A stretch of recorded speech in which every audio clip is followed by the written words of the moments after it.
Hi everyone, so we're going to look at working out missing sides and angles using the cosine rule today. So last lesson you looked at the sine rule, and that was when you had two sides and two angles.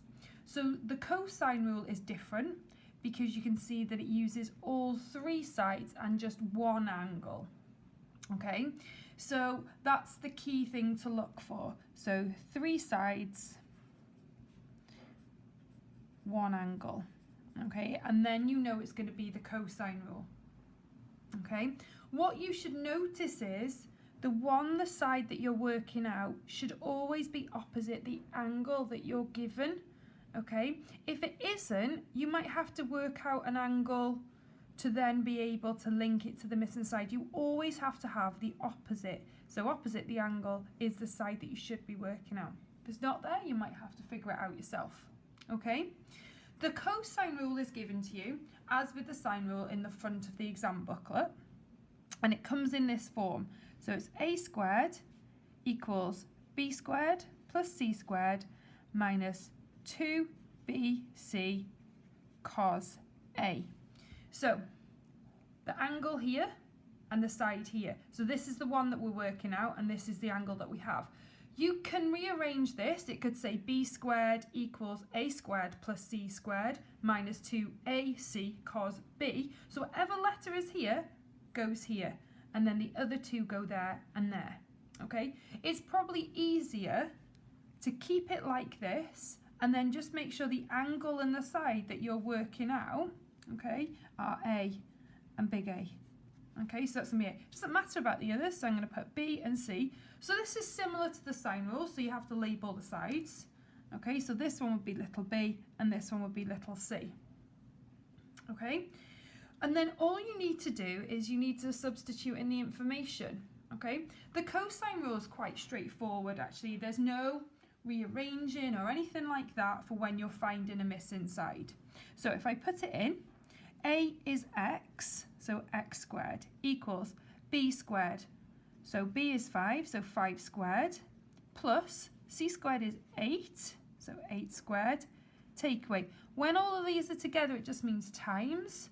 So 2 times b, which is 5, times c, which is 8, times cos a, remember that's the angle size, 65. Okay. So x squared equals, I'm literally going to type all this into my calculator in one go. So 5 squared plus 8 squared, take away. Now I want to take all of that away, so I'm going to put it in brackets, so I hope you can see that. 2 times 5 times 8 times cos 65, close my brackets twice, okay, and press equals. So I get the answer of 55.19. Okay, I've rounded it to 2 decimal places there. Okay, right. I don't want x squared, so it's kind of a little bit like Pythagoras, this one, isn't it? Because we're dealing with squares. Okay, so here now, to get rid of the x squared here, I would do the square root. So it's the square root of 55.19. So square root of my answer, and it gives me 7.43, and it's meters this one to 2 decimal places. So that is how simple the cosine rule is for finding a missing side. Next, we're going to look at finding a missing angle using the cosine rule. Okay, so we've got our three sides and we've got our missing angle. So I'm going to label the sides first of all. And as I said when we were finding the missing side, you should label the angle which matches with the opposite side A. So we're going to label those A, okay? And it doesn't matter which way around the others are. So little b and little c. Now, the problem with this is it isn't quite as straightforward as when we were finding the angle using the sine rule, because we could just flip the sine rule and that's easy to remember. The cosine rule, which is a squared equals b squared plus c squared minus 2bc cos a, we have to rearrange it to get cos a by itself. Now, I will quickly go through with you how that's going to happen, And then all you'll need to do is you'll need to remember the formula to working out the missing angle. Okay? It gets a bit too complicated otherwise. So what's going to happen is these two are going to switch places. So basically I'm taking a squared from each side and I'm taking 2bc. I'm adding 2bc cos a to each side. So essentially these are switching places. So what I get is 2bc cos a equals b squared plus c squared minus a squared. Okay, so that's the first part. And then to get cos a by itself, I need to get rid of this bit, so I would divide by 2bc. So cos a equals b squared plus c squared minus a squared divided by 2bc. So this is the formula that you need to find the missing angle. Now, some people just will use this and they'll have a blank here and they'll work it out and they'll rearrange it as they go along. It's entirely up to you. I found in the past that most students prefer to actually learn this.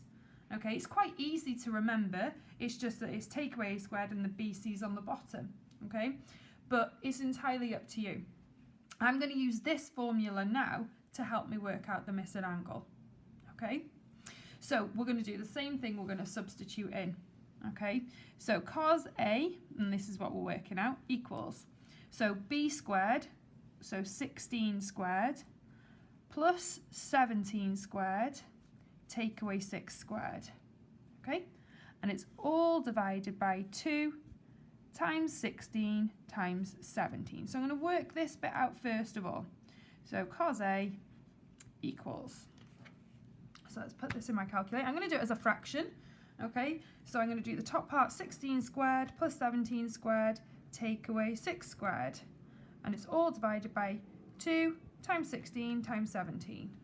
Okay, and I get the answer of 0.95617 and so on. What I'm going to do is I'm going to leave this on my calculator because I can use this answer when it comes to the next part. So I want you to think back to how we find an angle. We essentially divide. We want to get a by itself, so we're dividing by cos. And if you remember, I said that's called the inverse. So it's a equals cos to the minus 1 of this answer, so 0.95617 and so on.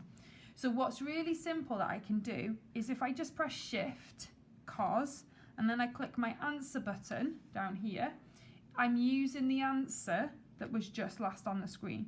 And if I press equals, so a equals 20.66 degrees to 2 decimal places. Okay, so what I want you to do now is I want you to have a go at practice questions.